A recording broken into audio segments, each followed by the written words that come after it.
Jurassic World Rebirth is bringing the dinosaurs back to the island.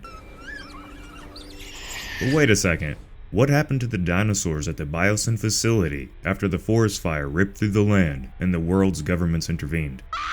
After everything burned, how could all these massive animals be kept alive? And if they were still alive, in what condition would they be?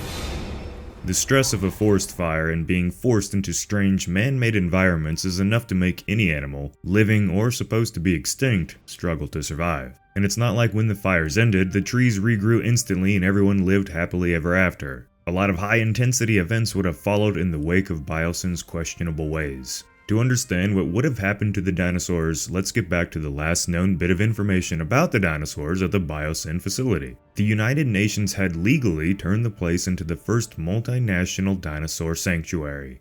This would lead to plenty of government officials, scientists, workers, journalists, and ultimately an armed guard protecting the dinosaurs from both inside and beyond the fences of the sanctuary. And it would have taken some time to properly redirect the dinosaurs to new enclosures and even longer to get proper vegetation to grow in order to feed the larger herbivores. The first year after the fire would have been chaotic, busy, and very expensive with shipping in all the food, supplies, and people that the sanctuary would need to get its feet under it.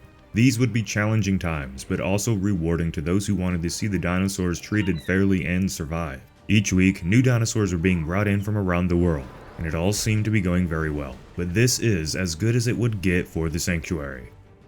A few years after the events of Dominion, around 2025 in the timeline, so right now if all this was actually real, Mother Earth would finally have caught up to the dinosaurs, and the humans trying to coexist with them. Years have passed since the dinosaurs were set free upon the entirety of the Earth, and now it was starting to show that these animals didn't belong here. Across the planet, the dinosaurs that were in the wild kept dying.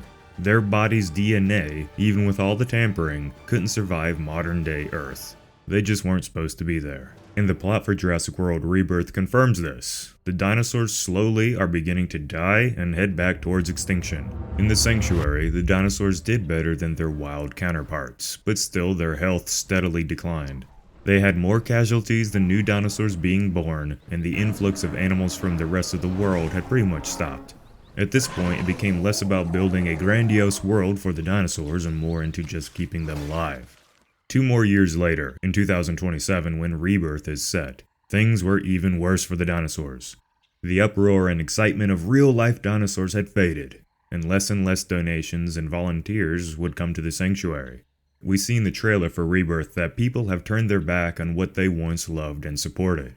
Dinosaurs were becoming less cool. The governments would keep the site running, but not without heavy political turmoil. Around the world, only one habitable zone existed for the dinosaurs. Around the equator were the most closely matched to the one the dinosaurs had back in their prime. All the dinosaurs who were not in this zone would heartbreakingly slowly die out, unless they had extreme human intervention. And this same thing could be said for the dinosaurs from the Biosyn Sanctuary, which remember includes the 3 famous Jurassic Park T-Rex from the first 3 movies. These T-Rex and the rest of the most prized and important of the dinosaurs would be kept alive and studied here, for as long as they could. But the giant herds would be no more. The days of seeing dinosaurs run with modern-day wildlife would disappear, which is the most sad part about all of this, I think. We never really got to see this interaction enough. The larger populations of dinosaurs would now exist in the habitable zone, and with this they would be more secretive and less easy to spot. The jungles and mountains would keep these dinosaurs secluded, keeping them from interacting with humans as much. We would only go there when it was really worth it. And that leads us to where we are.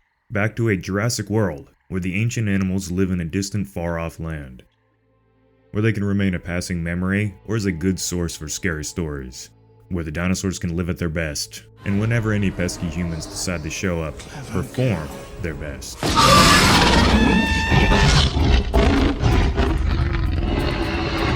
Thanks for watching, everyone. I'll see you in the next one.